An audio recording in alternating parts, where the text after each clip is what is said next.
Hello, one and all, and welcome back to another thrilling episode of Off the Dome. I'm your humble interviewer, Jordan Brown, and with me, as always, is our production powerhouse. Say hi, production powerhouse. Hi, production powerhouse. Carlos, thank you I so wasn't much. expecting that. It's been so long since we've talked. You've forgotten the Yeah. wonderful interview. When was the last intro, time- not interview.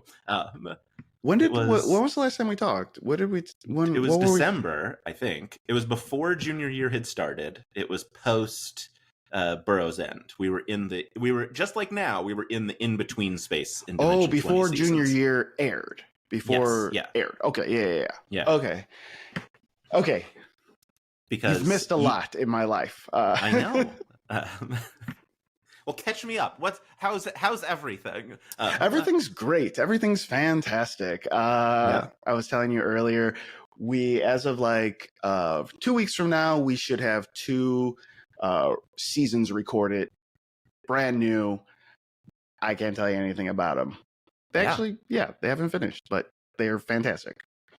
It's exciting. Obviously we just finished up, an amazing season of junior year. Yes. Just absolutely, blown away with everything, and we are on the cusp of what appears to be the most chaotic season of Dimension 20 ever, with Never Stop Blowing Up. Look, from the trailer and from what everyone has been saying about it, it's just madness nonstop, and I can't wait for that. It really is. It really is pure craziness, especially how we put it together too. We had a lot of ideas. We're just like, okay, we got to do something, and we were kind of running out of time too. Junior year and Burrow's End took a lot of time, and then Brennan getting married, and then Izzy having a baby. We were coming up on that date, and we had to kind of design a show a little bit differently than we've designed previous shows, where we kind of just had a bunch of fun, wild ideas and collected them all for Brennan and just gave it to him on a platter. And we're like, I don't know what this stuff is, but maybe you do. And yeah, man, the guy's a genius. He just went out there and killed it. I can't wait. And obviously, clearly, you also were like, well, if everything we've given you is madness, let's make sure everyone at the table is also pure madness in terms of casting. Because, oh boy, you got some wild cards in there. So when we're putting together a cast, there's a lot of things that we take into account. And I think I'm the most methodical about it, and where I literally have I use a Milanote where I have everyone's face, that every possible cast member on it, and I'll just make these tier lists, and in my head I'll be like, okay, well, this person they really love the plot, they really love the game of it. It's but this person's a wild card, who knows what they're gonna say, and then try to figure out how everyone will start working with each other. And this one was just wild card, and we were like, ooh, should we do this? And it's it's gonna get off the rails, and it does. We do instantly. An oops all wild cards. I'm so excited. Yeah, it's so good. Yeah. Were you surprised at people screenshotting Brennan's reflective sunglasses and trying to determine the 1 pixel tall reflection of who the people sitting around the table were? Or were you like, no, this is what the fandom is now? So I'll be completely honest. 90% of the little things that people catch, I've thought about, I've talked to people about, we've talked about it, and we're just maybe no one will catch that, maybe they will. This was something that never crossed my mind. It never crossed my mind that someone would look at Brennan's sunglasses. I don't know why. I guess because he doesn't wear glasses, and then no one wears sunglasses at the table, so it was kind of that, and he doesn't really get dressed up. I don't know. We're very careful on what we show and when, and spoilers. And that's something I've been really diligent about since I started here, and something that I'm starting to relax on. I really want to start giving the audience more just for like more buy-in. But that was something like I was like, I remember seeing the tweets or seeing like people talk about it on Reddit, and I was like, they can't really see them in there. They're just like guessing. Like they don't really know. And then I started seeing people like guess half the cast, and I was like, what? Like how? Like, like it was Look, crazy. I will repeat the same thing that I keep telling everyone. Someone in my Discord was like, "Those are Iffy's shoulders," and I knew Iffy was in the season, so I just had to be like, "Mm-hmm." Yeah. Just like be like, "Who's to say?" But I did immediately message him that of like Oh, someone has that's so clocked your funny. shoulders in reflection, and So they are funny. correct. Really? Yeah, Yeah, people yeah. got it right away. Yeah, I'm yeah. I'm I don't think anyone got Alex from what I saw. And Alex is my new wild card. Like yeah, I love how Alex plays. We Alex came on for Mentopolis. I had never met them before, and they drove the heart of Mentopolis. Like they just drove it. Sight unseen, never played this game before, never played with these people, and I was just like in love with how they like they're they're a writer, you know what I mean, like they are writing while they're playing this character. But they're also like so sincere in what they say that like you just they're an honest wild card, right? They're not trying to cause chaos. uh they're they more just of just are like chaos. yeah, they're just Look. like like a precious moments doll come to life. They're just like Yes, so nice, but they say the most funny and innocent things sometimes that are just very real. Like the Heinz 57, like I remember being at Video Village when that happened and I could not stop laughing. Like I think we had to stop down after that because like we were all laughing so hard. It just came out of nowhere. Like yeah, yeah. Look, I got to talk to Alex this week. I think I don't know what's time anymore, and they were like 15 minutes late to our interview, and yeah. that's fine. They're busy. And then at some point, they told me a story about how they were late to their brother's wedding, where they were the best man, and they Oh didn't know no. until they got there. And Oh I was like, no. Alex, and so yeah, like look, like I think people maybe outside of the world like had only seen Alex in D20, or maybe like I don't know if that's all wild cards. It's all wild cards, baby. It Alex is. is pure wild card. Yes. Yeah. But yeah, I so excited for this season. It looks so silly. And just I mean, look, we haven't even talked about like I mean, Jacob, Reka, Yeah. Izzy. I mean, Allie. Good God, it's nothing but chaos over there. Like, You know what? I loved having Jacob in the dome. Like I love having there's not a person that like I don't love having in the dome. Like we just pick awesome people to work with. But Jacob took it so seriously and he was so respectful and he was so like, is this cool? And he did his research on his character and he did his research on this. And we don't expect like we try to keep vibes up the entire time. Like we don't want to put a lot of pressure on the player because they're being cast because we trust them to make it up on the spot, right? So like we don't want to be like, oh, well, you should spend more time doing this and that and blah blah. We give them as much as we can, and you know they know themselves and what they find useful. And Jacob was just so great having like just watching him from afar, just like checking in and like you know checking in with me or Brennan or whoever, and just being like, is this cool? Like you know like can I do this here? Like it was great. Like I appreciate that type of a person in the dome for sure. yeah, I feel like Alex is very similar because Alex told me they Yeah. changed their character name of Conrad like moments before filming started on Yeah. Mentopolis because it was Conrad Conscience, and then they found out everyone else was a pun, and they're like, "I'm going to change it to Conrad Shintz," and like as like you're like counting down to like jump into the that's season. that's literally not a big deal. That's like the Yeah. easiest thing in the entire world. Like Mentopolis began like that was the first time I was on set, like not in the dome.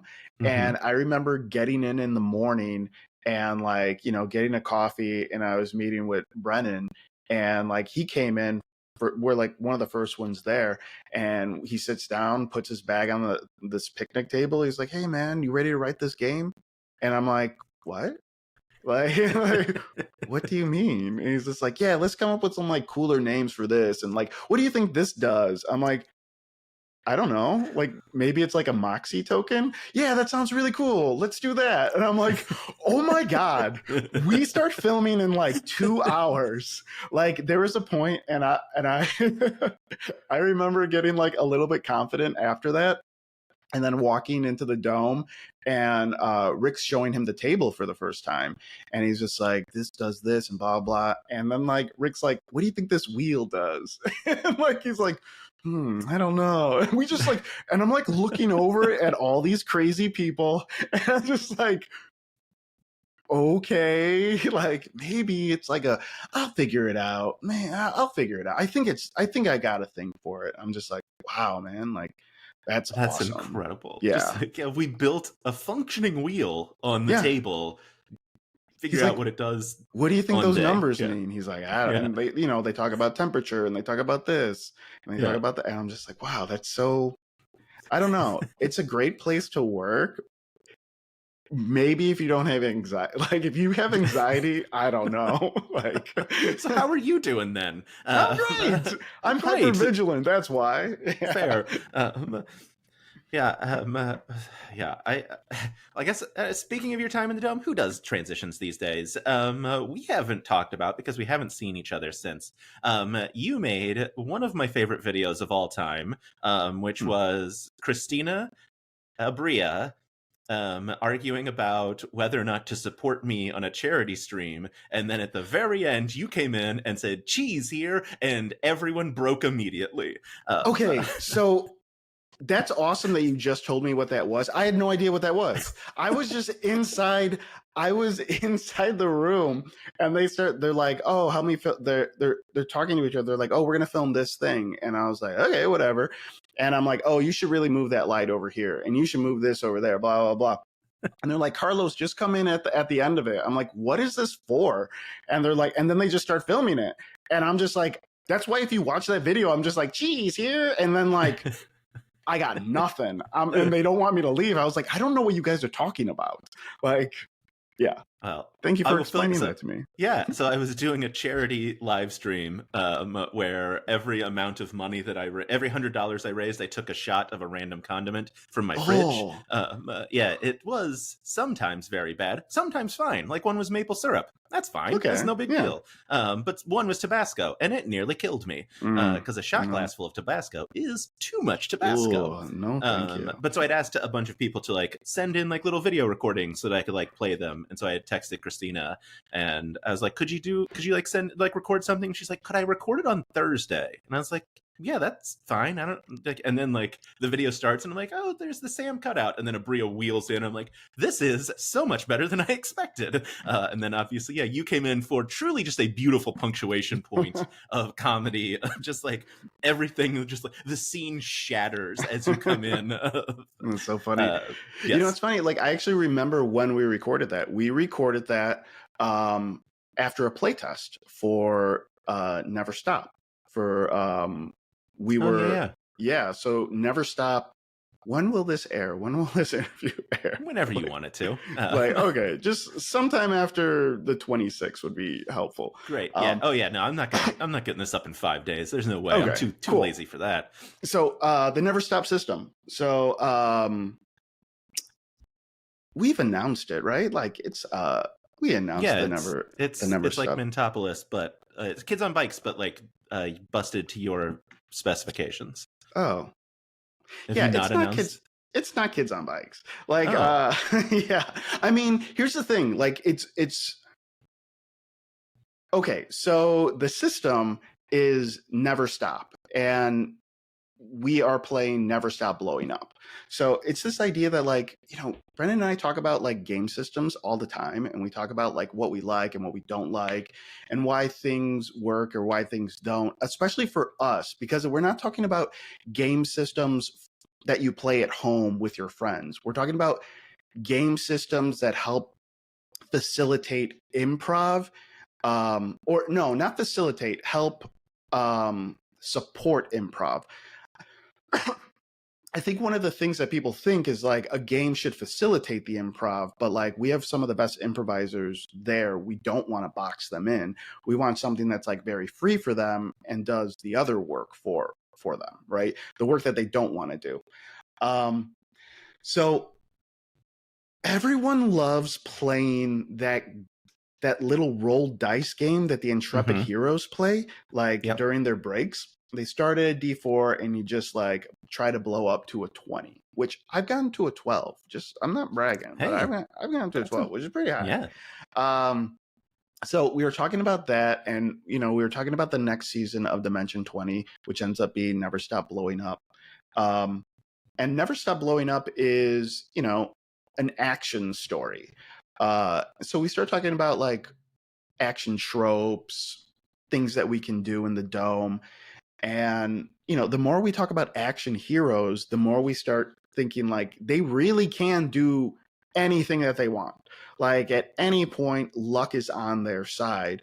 So it's this idea that like you would go into one of these VHS tapes or one of these games and that the world is your oyster. So like, why would you have set like abilities? So we talked about that, and we talked about what we liked about Kids on Bikes, what we liked about, the Intrepid Heroes stuff. And then we just, made our own little system, and it's inspired by a lot of stuff. Definitely those two, but also just like, improv games and whatnot. And just like literally Brennan is making up rules right before adventuring parties, like every single day, like every single episode after it ends, like we'll go get lunch or we'll go get a snack or food, and then he goes back in the dome and he tries to write like a couple more things for it. So we keep adding stuff to it. Never Stop is the game system. Never Stop Blowing Up is the name of the show. Yeah. Never Stop. Sorry, I've never told anyone this, so it's like I'm trying to like get it straight in my head. And we're going to make something for people to like download just because, we want to give that away. But so Never Stop is less a mechanical thing and more of like a philosophical thing that we have. Like this idea that like our favorite toys, like that we got on our birthday or like Christmas, they came in cool boxes, and like the kids always end up playing with the boxes, right? So like we wanted to make boxes. We wanted to make something that couldn't last and doesn't last. Something that is designed for maximum fun, whatever interpretation you want at your table, and something that is designed to fall apart while you're playing.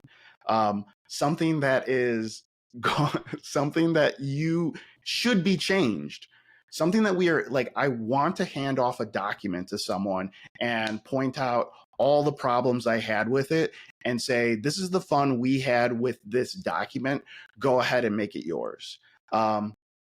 There's so many times when you pick up these RPGs, they give you a huge book that's just telling you like every single scenario that can possibly happen and how we thought about it and like how good it is. And that's cool. That's not what this is. We're just trying to facilitate fun for a brief moment in time. And maybe the fun is the thing it comes in. And maybe the fun is like that it does break. Like there is something fun when you're like in a big refrigerator box and you're just like horse playing and it starts to rip, but you don't mourn the box, right? Like it starts to rip, but you're still having fun. It becomes something new, and that's really cool too. And I think like that's really what we wanted for Never Stop. That's super fun. I'm super curious to see it in action. I know when I talked to Reika, like she had talked about, like obviously it still has the exploding mechanic, which obviously like makes sense because Reika talked about like, how much fun it would be to be like, you're down on the ground, you explode, you're crawling your way up, explode, you're in his face, explode, you punch the villain. Like lends itself so well to an action genre. It's very simple. You have 9 stats. You have 9 abilities. All your abilities start at a D4. So you all of them, you're rolling a D4. And every time you max out on that, you blow up, and then you add that number with the next set of dice. So you would roll a D6. If that blows up, then you roll a D8, and you add all those things together. When you fail, you'll get a turbo token, and you could use that turbo token. We love, yeah, which we have like these little like beads, like little red beads, and I think they're supposed to be like blood droplets, because we also have them on these like chrome plates that you would get at like a surgeon would have, and they would put stuff on it. But basically it makes it a little bit easier, because now you could add your turbo token, as many turbo tokens as you want, to a roll to make it explode and go up and up and up. And yeah, we start adding different types of abilities on the back end, like, you know, if you could loan this for a drive check, or loan that for a hot check or whatever. But it starts getting overly complicated, and that's when it starts getting like insane. Yeah. Which that's what we loved about the system. Yeah. Yeah, I'm so excited. I was already so excited for this season. Now I'm even more excited. It sounds super fun. I do have one other thing that I kind of know about it, which is I talked to TJ Dumpster, and he said there's lots of guitar. And I was like, great, that sounds amazing. I can't wait. Yeah. In the sound edit, he was putting in guitar music, so that's my big takeaway. We did a lot of cool stuff. The guitar, when they when they explode, when the dice explodes. Do you mind if I tell you any of like little spoilers things? Okay, cool. No, like this will just pretty much be episode 1 stuff. Yeah. We gave Brennan like a stream deck of like a million different like effects that he can put on the dome. Like there's everything from like, he has like 10 different types of explosions that he can do. Like they're all different. There's different types of fire and rain and electricity, and just like everything is just bullets, different types of bullets that he can use. It's just like, it's absolutely insane. And he's just like playing with it. Because one of the things like Brennan loves, I don't know how he does this, but because like juggling a table of 6 people is hard enough, but he also wants to play music. Like he wants to be a DJ, but we can't let him, because like the sound would just bleed into the edit. And I'm like, that would make like edit, like TJ would kill me. But like, you know, he could still control the stream deck. So anytime someone blows up, like, you know, he's doing an explosion. And it's so funny because he kept singing the Top Gun theme song the entire time. Like every single day, he was just like humming it. It was in all our heads. But we were like, okay, well, what if like anytime someone explodes, there's just like a fucking gnarly guitar going, like something on like a whammy bar going. And then I had the idea of just like, they also got really obsessed with like a kill count, like how many people they can kill in this. And here's the thing. This is a VHS tape. Don't think about it. Like, just don't. Like, it's these are not real people. Like, these are not real people in this VHS tape. Well, actually, technically, there are real people in this VHS tape. 6 real people. Well, at least 6. Who's to say if there's other people? But yeah, 6 at least. But everyone else has been written from some type of script. Like, they are not real. And I just want to say that because, you know, it's... I think Brennan hits that point twice in the trailer of like, these are not real people. I made sure we put that in the trailer because here's the thing. Like, we just got off of junior year, and, you know, Burroughs End, and like, all these were like real, and like even Drag and Mentopolis. Like Mentopolis was complicated to put together, and Drag just had a lot of pressure. And junior year was just like huge pressure. It was coming back to the Dome after all these years. It was the 3rd season. It was Intrepid Heroes, and we were like doing it up. And I think when we got to like NSBU, when we got to Never Stop, he wanted to just tell a fun story, like just like a fun tropey action story, like the stuff he grew up with, you know, like he wanted to tell that fun type of thing. And, you know, I was just like, well, what's this? Are you mapping gentrification over this one thing? And he'd be like, no, man, I'm not mapping anything. He's a bad guy. Like, he is bad. And I'm like, well, what's like his motive? It was just because he's bad. He's literally in a tape because he's bad, you know. And we would joke about that. Like, we would joke about like there doesn't need to be a reason for any of this. You know what I mean? Like we had a lot of fun North Stars, and we refuse to let it get like one step away from it, right? Like, even when we were making the game system, which we play tested twice, which is so funny because we're just like, oh, let's do 2 games. It seems pretty cool. Yeah. But like, you know, we're talking to the players during those play tests, and, you know, it's a very simple game. And sometimes people would be like, oh, it'd be really cool if, like, instead of blowing up, you would do something like this. And everyone would be like, yeah, that'd be really cool. And I remember I was like on the other side of the table. I wasn't even playing. I was just on the other side of the table. And Brennan's like, oh, yeah, that's a good idea. I'm like, the name of the system is called Never Stop Blowing Up. We cannot prevent them from never stop blowing up. They must be blowing up at all times. Like, we cannot add anything that stops them from blowing up. And it was just like, yeah, that's the North Star on it, you know? So the North Star on the game, never stop blowing up. North Star on this season is just like nonstop action tropes, craziness.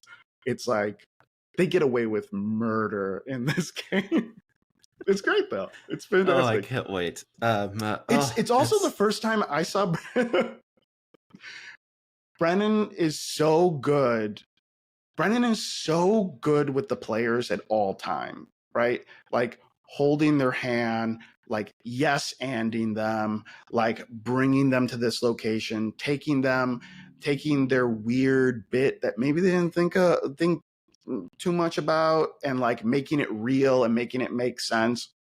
And this is the first time I saw Brennan like be bombarded with insane improv, because like usually there's insane improv, but it's like one person at a time, you know. But this is the first time it's just like, you know, 3 of them are doing it all at once. And then I saw Brennan fight improv with improv, and it was amazing. like someone comes up with an idea that's like crazy to mess with him, and then another person comes with an idea, and then he comes up with like an even crazier scenario to the point where they're like, oh, is that what it's like? And he's like, no, it's actually like this now. And I'm like, did we break Brennan? Is he fighting them with improv now? Like, I don't understand. But it was great. It was, I'm so excited for people to watch this season. It's so good. Can't wait. That's incredible. This feels like a good transition to junior year. Speaking of breaking Brennan with improv, what was it like backstage for Blimey 1 and Blimey 2? Oh, God. Blimey 1 and Blimey 2. What was it like backstage? I think it was, for me, it was absolutely perfect. Mainly because like we see big swings through the season for sure, and we definitely see Allie do some silly zany stuff, but it's usually in like the presidential campaign, right? It's usually like, you know, we see Emily do something really weird with Ruben, you know what I mean? Like, and that's cool, but to do it at these most dramatic, the most dramatic scenes was just so funny. Just because, like, here's the thing. They had not done that in the season. Like they didn't. And I think like K2 was just such a funny, like little, like, sidekick of Kristen that Allie just couldn't help themselves, and wasn't even. And here's the thing: like, you watch that and you're like, you know, Allie's not trying to do anything weird. Allie's just like, oh yeah, I forgot about this. I forgot about this thing I have, and like I should play with it. And then they're kind of just like, I don't really care about this thing. And like it becomes like a huge part of the story. Brennan Brennan saying I forget what the line is. Someone put it in the comments. Brennan saying that line where he puts K2 in our world, and Yes. it's like, and we never see K2 ever again, or something to that effect. Oh my god, that broke me. I was just like, oh man, there's some bleed right there. He is done with this. Yeah, I certainly I did not expect. Look, all of it was fantastic. I didn't expect Brennan to get like the prop carts and start packing up behind as Zach Oh takes yeah. over the table. Just absolute madness. Oh, it was During great. the final battle, no less. So good. He Yeah. really and Ice Feast, that's 100% true. He really did forget. Like he really like he thought he was being like a little cheeky, probably being like, oh yeah, you have Ice Feast, remember that? I told you about it. And then we got in the dome and he was like, oh no. Like that was like which is like I only make notes because like he like rarely makes mistakes like that. And I just remember the production team being like, huh, it's weird that he's bringing this up now. And just because we had spent so much time putting in this lava set. Right. You know what I mean? Like, it was great though. Yeah. It's all good stuff. Made for delightful moments of people diving into lava unharmed to use as cover. Truly incredible. Yeah, God, junior year was so magical. That final fight, you reusing the original gymnasium, to like cut apart and like build up and like come into different people. It was so incredible. I mean, the whole season was incredible, but like I don't know, that one was just like a breathtaking set. It really was. Yeah. Did you have what did you have a favorite set? I feel like everybody else's favorite set is Frosty Fair. Boy, the production team really loved that tree. And the naked gnomes that accompanied it. Night Yorb was one of my favorites just because it was very much I loved working on the Night Yorb one just because it felt very like freeing to just like talk about random characters and like throw them in there. And I really love the idea of like, you know, this is a random character, nothing hinges on them. Like nothing at all hinges on them. Like they're not going to lead a plot, they're not going to introduce you to this thing. And I was just like so excited to see what the players do with it.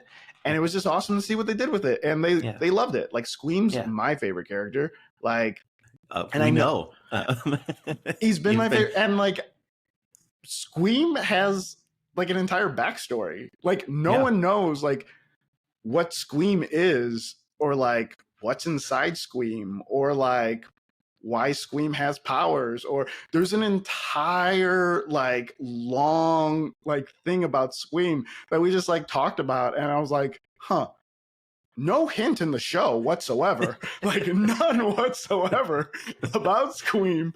But just like stuff like that, like Night Yorb was so fun. I also, you know what was the God, I'm forgetting. Last Stand was great. Last Stand was great, not from the mini perspective, although the mini perspective was awesome because we knew it was going to be like, okay, we're making a battle royale. Let's throw it all in, right? Mm-hmm. The questions were really fun. And like, here's the thing about the questions. We knew we had to throw some like hard ones in there, you know?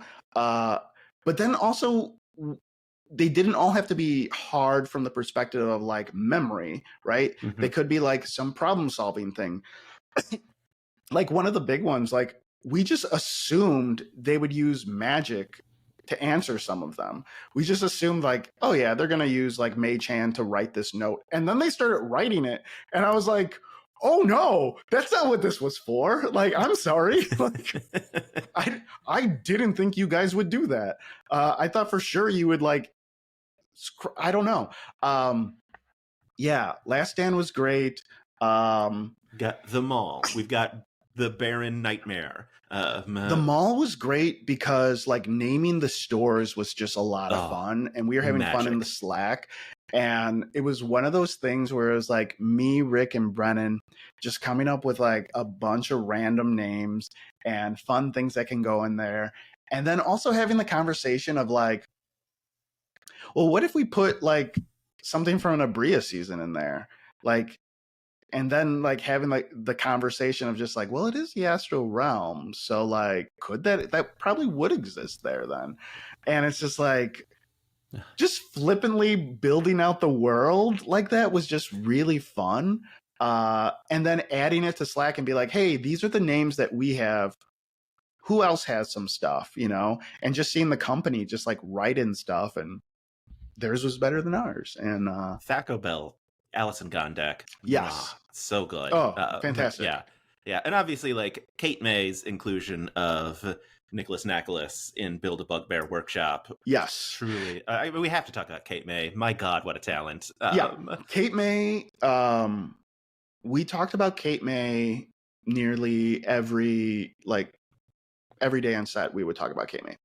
Like, honestly, like they were turning in like amazing work in the shortest time I've ever seen an artist work. I will forever work with Kate May. I'm trying to get them on another project right now. And just like they get Dimension 20 better than we do. Like they really do. They see these characters, they know them very well, and they are helping build out stuff and specifics that we haven't thought about yet.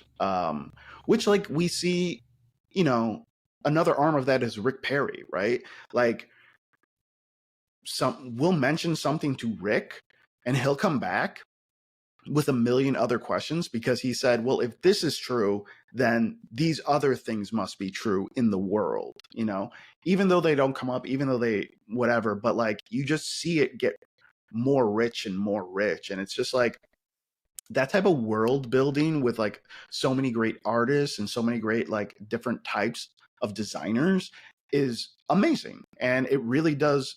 It's hard to say. It's great and it's bad at Dimension 20 because it's hard to say what you did, but we all get to say what we did. Like, that's the best part. Like, I don't know. It's great. Yeah. No, I one of the things, I mean, obviously one of the things that I've always loved about Dimension 20, and I mean, specifically, obviously, with this series, is being able to, like, in those adventuring parties where Brendan is like, I have a list of people that I'm going to now read from who contributed to this thing, and then I pause the TV and I write down everybody, and then I get on Instagram and I discover I'm already following all of them, but yeah. I'm like, got it, here's my list of people to Colleen that I'll be sending out this week. It's always so fun that there is such a recognition. And one of the things that I loved about junior year is it did feel like a fan first season. Even though obviously like choosing to go back to Spire and everything, Brennan's call. But like the inclusion of Kate May, who's like graduated from fan artist into like official art, which I think when I talked to her, she mentioned, you know, something of like, you were the one, I think, who like pointed out to her, like, yeah, this isn't fan art anymore. This is official art. Oh, yeah. People are going to make fan art off of your official art now. Yes, absolutely. But also Sarah Barrios and the incredible theme song. Just like another like person who is a huge fan of the series that you bring in to be like, hey, give us this theme song. Just crushed it. Yeah. What a banger of a song that is. That's so funny you bring that up because I never thought of it like that, but you're right. Like, I guess that's how we know them. Like I didn't think about that, but like, yeah, that is true. They were fans. They are fans. That's so funny. Yeah, Kate May, incredible. Does incredible work, builds out the worlds, and like we have a good communication too. And I think we have a good system, you know, for like how we do this type of stuff. Mm-hmm. Sarah Barrios, amazing. Like, I think that only took one meeting. That was one draft, one of one, just knocked it out of the park. Yeah. I basically sat down and said like, hey, this is what the song needs to do. I need it this long. I need it to feel this, and I need it to kick in real soon. This is Saturday morning cartoons. This is the Runaways.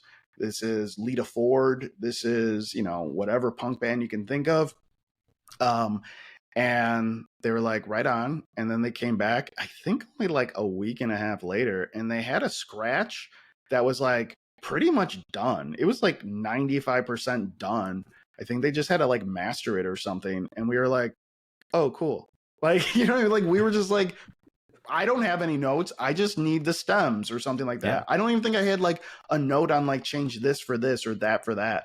I think I was like, hey, can you give me some like, can you break this all down for me so I could just use the guitars or use, you know, just have like the music and not the vocals, or the vocals separate, isolated. It was awesome working with Sarah. It was also great making that music video. Yeah.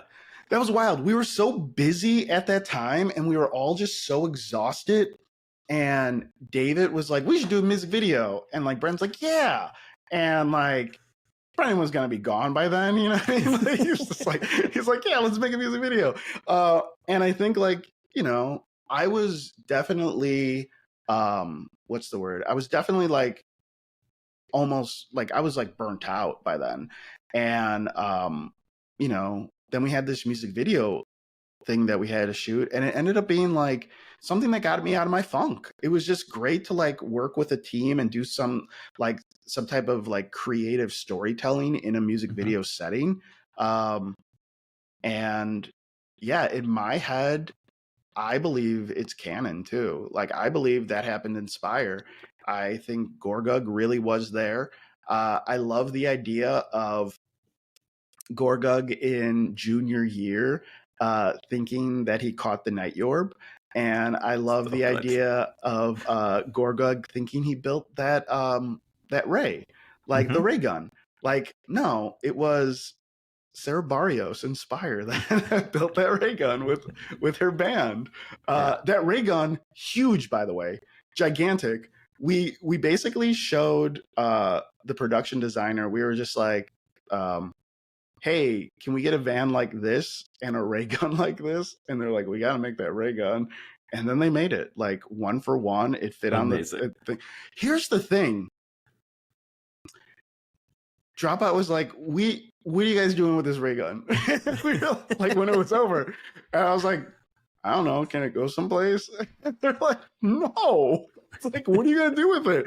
And I'm like, I don't know. And they're like, well, we have to toss it then. And I was like, well, can someone take it? So someone has it. Someone has this ray gun now in their office, and his name is Brennan Lee Mulligan. And it's just ridiculous to see it in the background sometimes. That's amazing. That's so good. Yeah, I love, well, first of all, obviously, kudos to you.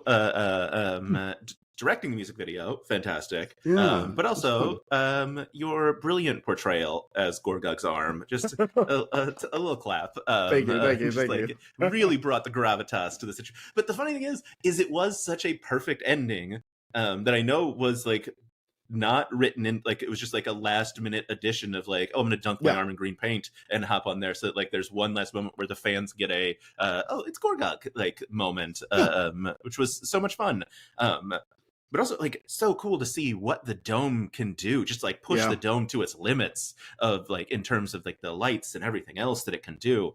It all just, I mean, it was magic. Yeah, it was a lot of fun. We definitely, and you know, it was a fun little gig. We got it all done in one day. Everyone just like joined in. It was a small crew, and like Kevin Stiller just like knocked it out of the park, man. Like Kevin always does. He really does. Like, and he knows. That's the thing. Like, we have so many like rock star people at the company that just know the hard work that goes into things, and it's hard when you work with like big idea people, because they're like, oh, and we'll just shoot a music video, and then you're like, my man, you know what I mean? Like, yeah, we'll just do it in a day. And you're like, okay, like, because there's so many things he has to say yes to in his head before he does it. And he just makes it happen. You know what I mean? And he's just like, I don't know. It's great. It's great working with like guys like Kearns and like Kevin and Derek and all them. Yeah. Yeah. I mean, yeah, Turn In just phenomenal. God, that song's so good. It would. I think it like. I was telling. I talked to Sarah about it, and I was like, "This might be on my. This might be the only like living artist on my Spotify Wrapped at the end of the year because I'm just full dad rock at this point. So like, it's either going to be all children's music because my son has fully taken over my Spotify, or it's usually people who have not been alive for decades. Well, you know what's funny? Like I've heard that song way more than like probably you have heard that song, right? We we wanted to do an intro for junior year. We do intros for everything, right? And we were slowly junior year, the scope creep on junior year was insane, like start to finish. It was like, oh, well, what if we just did like a little bit more, a little bit more, a little bit more? Like the original teaser that was pitched for junior year was just going to be, do you remember when they teased The Dark Knight Rises? Do you remember when they teased it? It was like, it was just like on a website, and I think it was just like a black screen, and it was just like a chant, the chant that happens in the stadium when like Bane walks out or something like that. We were just going to do the same thing. It was going to be a blank screen, and it was going to be a hoot growl in like a stadium setting, like hoot, growl, hoot, and then it would be like junior year and then the date, right? Very simple. That would be great. I don't have to work so many hours that week, right? Like I could go home. But then it's just like, then I saw Kate May's artwork that they did for the dice, for the dice set. And I'm like, wouldn't it be really cool if like, yes, that artwork, that exact artwork I saw, and I was like, wouldn't it be cool if we can see inside it? Yeah. We could see all the stuff inside the locker that's been there for like the last 2 years. Like, what would be inside that locker? And, you know, I'm like, can we shoot this in person? Can we shoot it? Like, oh no, we'd have to get like a CGI person to do it. I was like, well, what if it's just like an image, a flat image, and we just like move up? And it's like, cool, let's do that. And then you get to the next meeting, and it's like, yeah, we got to get some type of 3D person to make this. And then, you know, it's like, and then you're on the hunt for like, you know, a 3D person. And then you're like, you know, you start seeing that stuff come back, and you're like, oh, wouldn't it be cool if Kate could like make the textures that go on the 3D objects? And then Kate's also doing other stuff for junior. They're doing the character artwork at that time, but like they're also like, yeah, that sounds cool, let's do that. And then it's also like, okay, the stuff that they don't draw, we actually need a different 3D person, because I'm like, what if it looked like Borderlands? Like, what if it like we use the type of shader for like a Borderlands game, and that works for the trailer? It's like, oh, now we got to be on the hunt for that person to like work to this other person. And then all of a sudden I get a DM, and it's just like, what are we doing with this trailer, girls? And I'm just like, I was like, I'm so busy. And it's like, well, why are you doing this? You know? And it's like, you know, yeah, that happened, and then a music video happened at the same time, and the intro was just like, yeah, just so many things like went off at the same time for that. Oh, what I will say is the intro, the other thing that was really big was not just the teaser, but the intro that the music played on, because it was also like, well, you guys kind of like knocked it out of the park. We're in post-production, and they're like, you guys like killed it for development and making this season. We want to do something a little bit cooler for the intro.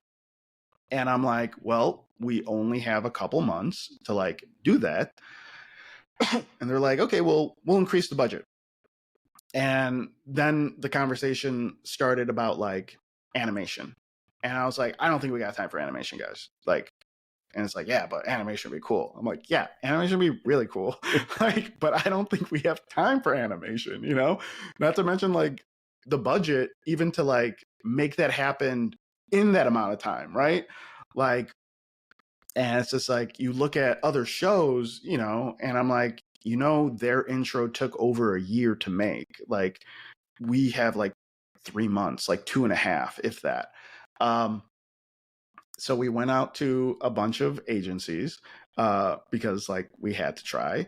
And the reason the intro looks like that is, you know, when I'm thinking about it, I'm like, what do I love? Like, I was obsessed with I was obsessed with that new Spider-Man movie at that time. Spider-Punk's like animation style Yeah. was a heavy influence on that. And I also thought like, okay, well, it's actually a different frame rate too, so maybe that gets us a little bit further. Plus, like, I love the idea of like the scribble and like you know, hand drawn like assets. Plus, I think it really does lend itself to the work that Kate May did for the locker when she did the post-it notes and like little things like that. So I was like, great, it's totally going to be on brand. And we went to a couple agencies and they were just like, yeah, we can definitely work on this. Like, this would be great. 8 months or like 9 months or whatever, and we were just like, oh, we kind of need that really soon. Like, you know, and they were like, no, like, and rightfully so, like, rightfully so, you know. And it kept going down the list. And I also think a lot of them kind of didn't get the show too, so it didn't feel like a big loss to us, because like, even when we were like asking, you know, when we were starting a relationship and going back and forth, I don't think a lot of them like really understood what we were getting at. And we found this company, and God, I need to look up the name. I totally forgot. And they were just like, yeah, this is awesome. And I was like, yeah, I know people say that, but like, can you make it happen like in this time frame with this budget and it looked this good? And they're like, yeah. And they came back with a draft right away, like a little draft right away. And I was like, oh, they get it. They get Dimension 20. And like, I think like some of the artists were like in Italy at that time, or they're from Italy or whatever. And like, we're going back and forth at like weird times. And they were just like, everything we said, they were able to change so quickly and turn it around. And, you know, I soon discovered they were the same people who did like Murderers in the Building, the intro for like Only Murderers in the Building. Only Murders in the Building, yeah. Yeah. And just like, I was like, oh my God, like, yeah, this is amazing. And they got in the time and they took all the notes, and like, yeah, it was just like everything just came together for junior year. It took a lot of work, and we definitely were in positions where we could have failed in a lot of areas, right? Like, music could have been bad, artwork could have been bad, like intro could have been, teaser could have been, like so many things. But we were just like very lucky to put together like an amazing team of people that just like got the work and was able to deliver on levels that like we were so happy with. Yeah, and it was, you called it, well, the last time we talked, that junior year, you said Bros End, the best acted actual play. Junior year was the best produced actual play. I said that. And yes, you did. Do you stand by it? Junior year, that good? Yeah. I mean, I 100%. Let me get this. I 100% believe that. And it does sound like me to say it out loud. I was just very surprised to hear that I said that out loud. Yes, 100%. Like, it was a story that I remember on that last day. You know, we do a safety meeting. We go around and different departments or whatever, and you know, hype up the troops type thing. You know, and I usually go right before like Brennan closes or something, and like I usually like, just for like, you know, to keep things up, keep the vibe up, I usually like pass on it. I'll do one the first day and I'll do one the last day. And on the last day, I was just like, guys, I've seen so many actual plays. I've been in so many actual plays. I've edited them. I produced them. I've seen so many of these stories happen. And when people see this, it will be like, no matter what happens today, it will be dubbed the best actual play anyone has ever seen. Like the best season of an actual play. And that's just a Yeah. fact. Like I don't even mean that as like something that we did and this is great and blah blah blah. I remember like all of the pieces were there and I was like, this just doesn't happen. Like it really doesn't happen to this extent. And junior year is just like a magical season. Yeah, I fully agree. I will say one of the other things. This happened right as we were talking the last time. That they sent out the emoji teas for junior year, and it was the emojis were fantasy high because you had already announced like what the next season was going to be. The teaser trailer had come out already, and. I think it was Andrew Bridgman who posted it because the 2 A's in fantasy were the red A's instead of the other ones were blue letters. And at the time, you were like, "This might be a huge hint to what's happening in the season." If he's doing what I think he's doing, do you have any memory of that? What do you think the hint was? I don't remember that at all. I don't remember that at all. The 2 A's, like what was the emojis? It was spelled fantasy high, so it was like an F emoji, an A, like it was like circles with the letters inside of them, and then the A's were red, all the other letters were blue. The only thing I can think of is that The Last Stand, and like there were A's that they had to get, but you know, it also doesn't matter. Yeah, the only thing I can think of is just the Arthur Eggford Adventuring Academy, the having the A patch on if they were square, they were red squares, A's, like I imagine it's that. Yeah, I don't know. I'd have to see it. I also it's a different mindset from like Yeah. You also, I think you were very responsible for the bleed through of nonsense emojis to other places. Right before Ratfish came out, Game Changer posted a bunch of emojis for who all the characters were. And because they're characters in Ratfish, I don't know if you've had a chance to watch it yet, but like, no, I haven't seen Ratfish yet. Like Reika was playing a side table. Like they created characters for the game. And so, you know, like Brennan was playing a bug with a big ass. So the emoji was a bug emoji and a peach emoji, and like obviously absolutely indecipherable until you have watched the episode, but I think very clearly comes from you breaking everyone on the internet with blue tree lightning bolt or whatever the hell it was. Of like what if we did like a silly thing and now everyone at Dropout's like, we're gonna keep doing that. That's 100% Bridgman. Like Bridgman like loves that stuff. He knows our community better than anyone does. Like and he understands how incredibly smart all of them are. So yeah, it's a fun little thing that he does. I think it's great. Like I don't think I'm responsible for it at all. I think it confuses me. Like sometimes I don't even get them. Yeah, Burroughs End was really fun. Funny thing about Burroughs End, something that I've never even, I don't think I've ever talked about this, but like Dr. Winterbarker tapes, I was in them, but I also just like recorded them in my house too. Like I edited like all the Foley work, and like I remember recording it and reading the lines. So like all Abria did was send me like the lines in like a Google Doc. She was just like, here's what these journal entries look like, right? I was like, cool. And I'm like, I think he would do it like this. And then I got really into it. And I'll preface this, I'm not an actor or anything like that. Like I've never taken an acting class. I've never done theater. Sell yourself short, but okay. I'm not selling myself. That's just what I've never done. I've never read a script, right? And I'm like, I started doing it and I got really into it. Like so much so that like at a certain point, I remember like holding the microphone. I took it off the stand. I was just holding the microphone. And I'm like, okay, well, this guy's in a locker hiding from these, stoats. And like, I literally crawled under my desk and I had my microphone and I was trying to be so quiet. And then I like pretended like the stoats were like dragging me and I was just like screaming and yelling. And my neighbors banged on the wall. Like, here's the thing. This is how I know I'm not a good actor, because they banged on my wall to shut up and not like come over to my apartment to see if I was okay.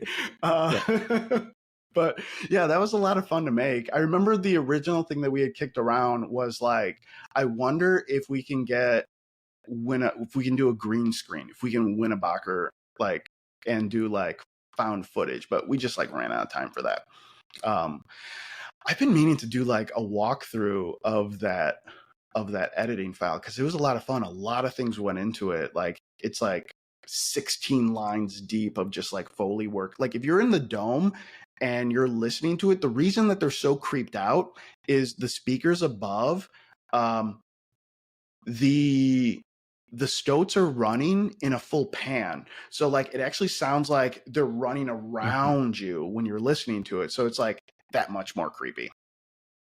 Amazing. I know people want. I will just say, having not known that existed, people want that. But also, people desperately want some more of your close-ups of sets where you're either providing narration or forgetting to provide narration throughout. Guys, I hope we have some junior year stuff coming. Guys, every single.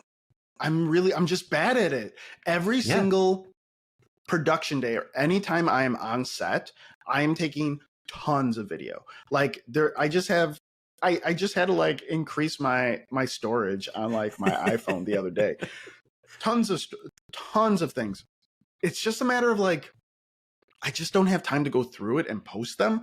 And like I have so many drafts ready, but I haven't done any of the voiceover thing explaining like what's going on. Same thing with the live show too. Like I was just like, I'm going to be good this time. I'm going to take so much video and I'm going to post it while it's happening. And I did 2 days and then fell off that. Like 2 magical days though of bus trips and bubbles and so much. I have so much like I wish I could just show people, but like yeah, there's just too much of it. Yeah. Well, speaking of live shows, Madison Square Garden, that's got to feel good, huh?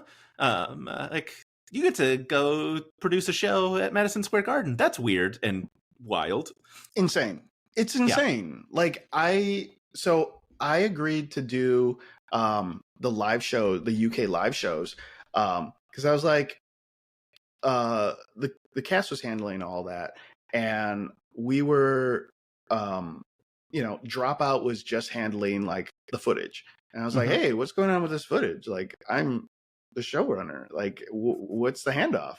And they're like, oh, they're gonna give it to us. So I was like, I'll go get it. Like, and then it ended up being like a big thing.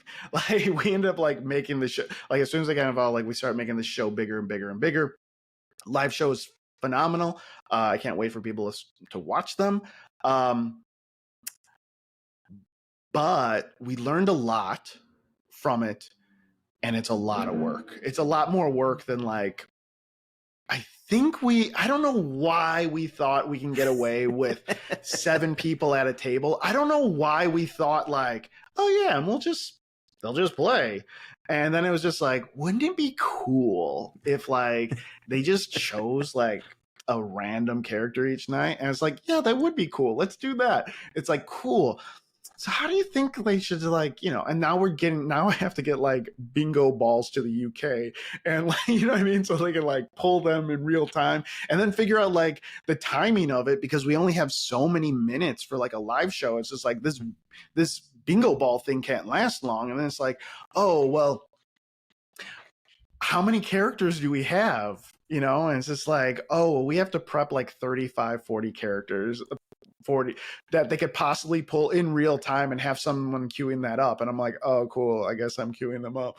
You know what I mean? So it's just like, it starts adding up, and it's just like, oh, well, the setting, you just like don't know what goes into something like this. And it was a great like test run for us, especially like condensed so close, all these shows condensed so closely together, where we're like, oh yeah, it's like, and then we'll choose our setting randomly too. And then based on that setting, that'll be the music that we walk off stage to for the break. And then I'm like, how? And it's just like, it's like, but then also you have like bingo balls. And it's just like, how am I supposed to know what bingo ball Murph pulled, you know? And it's just like, well, why don't we use the box of doom, the camera and that? And it's just like, it starts adding on and adding on. And like, this was like a thing where I thought I was showing up, collecting some data hard drives and like walking off. And now I'm just like super nervous at this production like rig, and like some like production dude who's been doing it the entire time is like, hey, you sit here, here's all the buttons you have to learn how to push. And I'm like, oh no, I hope I get this right. But it was great. They at least for Madison Square Garden, they're playing Unsleeping City. You don't have to worry about bingo balls. I mean, there are a couple of extra characters in there that, like, you know, is it Cody, is it Cugrash? But like, at least it's not 30, 40 characters. It's New York. You got setting at least, right? Like you have setting set. Is it?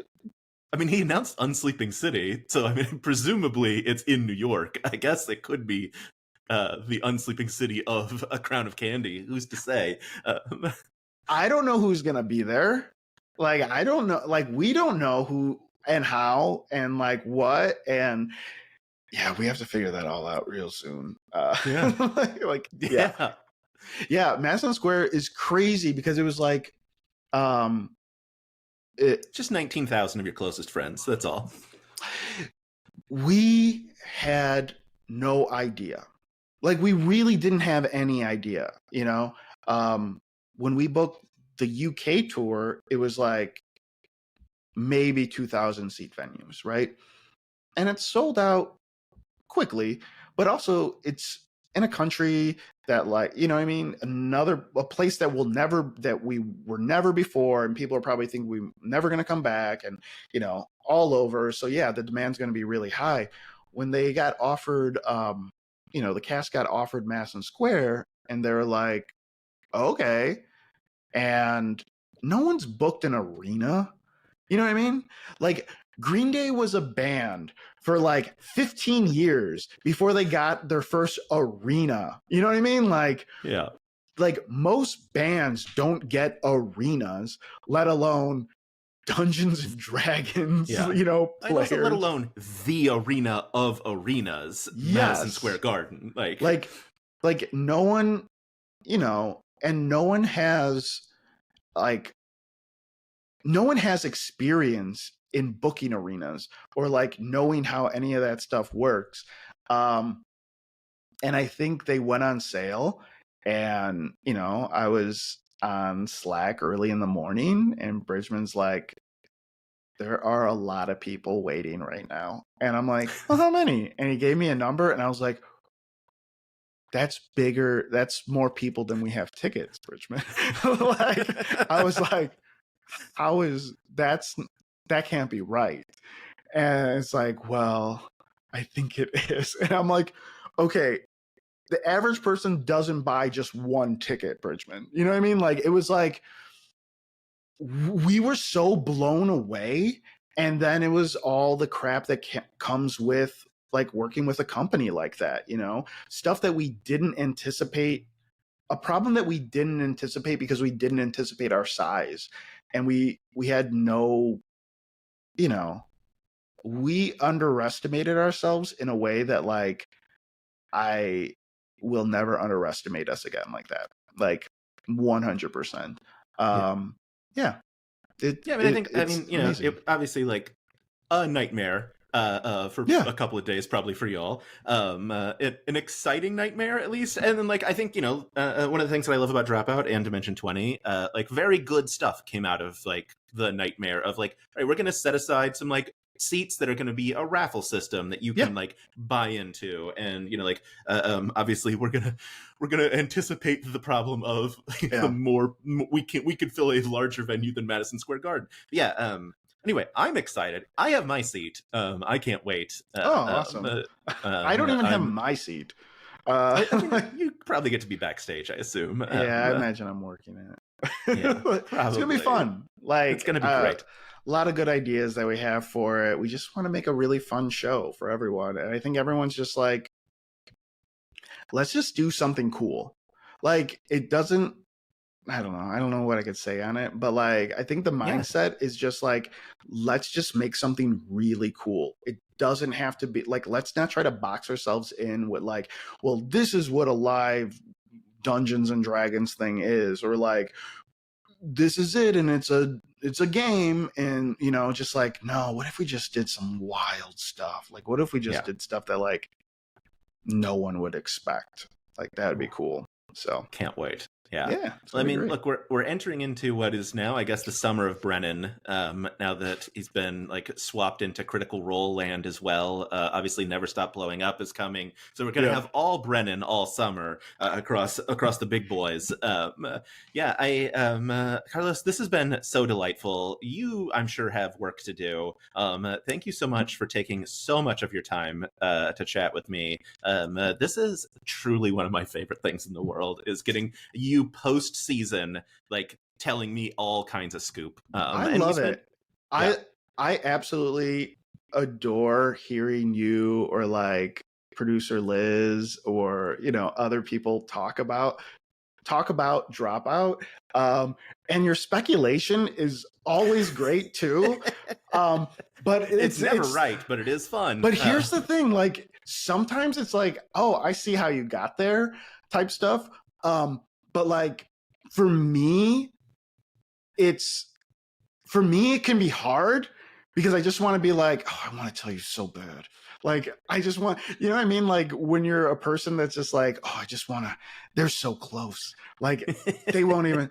And it's funny because, like, if you're watching this on TikTok right now, if you're posting this video right now, like, I go into comments all the time and I post stuff. Like, sometimes I can't help myself. So, like, sometimes my feed will just give me someone's like random D20 video that Mhm. has like 20 likes on it, 2 comments, and I'll just like answer it in an emoji. Like I'll give them a hint on something, and I'll just because I'm like I really it's hard keeping these secrets, and especially keeping secrets about the show for a year or Yeah. over a year sometimes. And it's like, you know, I'm working on something that comes out in February right now, and it's like I can't help myself.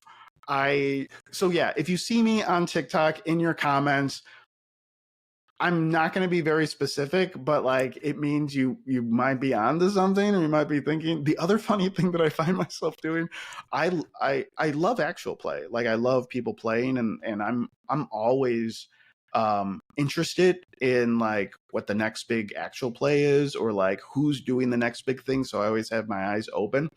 But I get a lot of TikTok lives of people playing Dungeons and Dragons, right? Mhm. And I'm always in the chat, and I'll watch the game for a little bit, blah blah blah. And every single time I've done it, everyone 100% nice. Like these people that like I've had really good experiences on this stuff. Sometimes I do ask what their favorite actual play is, and no one has said Dimension 20. Oh, Like gang, come no on. one, no one, you're all dropping the ball. You're all Yeah. dropping you have the series producer of Dimension 20 in your chat, and you guys are like the Adventure Zone, or you guys are like mine. A lot of them say theirs, which I'm just like, No. you guys got to have humility. Like Yeah. like Kendrick Lamar, stay humble. Yeah. But yeah, Well, Carlos, what that's is your one favorite thing. actual play then? With your own advice of staying humble. I love there's certain like seasons or short runs that I really love, that I think are like really good. Like there is like obviously like what Dimension 20 does, you know, that first arc of like the Adventure Zone is like Mhm. absolutely amazing and fantastic. There's also um old stuff too. I remember like Xander Genre did something with like Dread that I was like, oh man, this is fantastic. There's a new one that I'm like, I also consult on a lot of these like actual plays, and people just like don't know. Like I've worked on a bunch of them and I consult on some of them. So like there's a Call of Cthulhu, Bookshops of Arkham. Like I basically did that one, right? I consulted on Daisy Quest. I'm working with this other team right now, and they I'm seeing the footage. I'm helping them grade the footage and like do an intro, and you know, they do fantastic work. It looks better than something Dropout does, and it's the smallest team in the world. It's like 4 people, 3 people maybe, and I'm like, this looks really good. And it has a lot of like people, like Becca's in it, Christina's in it, like who else is in it? Mika's in it. Has a lot of great people in it, and I'm just like blown away with the quality of this. And I think there are going to be other shows that are just as good as Dimension 20 within the next, like, this time next year. We'll be talking about other shows too. Amazing. I'm really excited for it. Carlos, thank you so much. This has been absolutely amazing. Obviously, everyone knows where to follow you. It's Carlos Crits across all the platforms, and for sure. And then, like, wave to you at Madison Square Garden from their seats, because there's 20,000 people that are going to see you. Anyway, thank you so much. Thank you for having me. Yeah, I'm going to stop recording because I don't know how to end an interview. Cool. That's cool.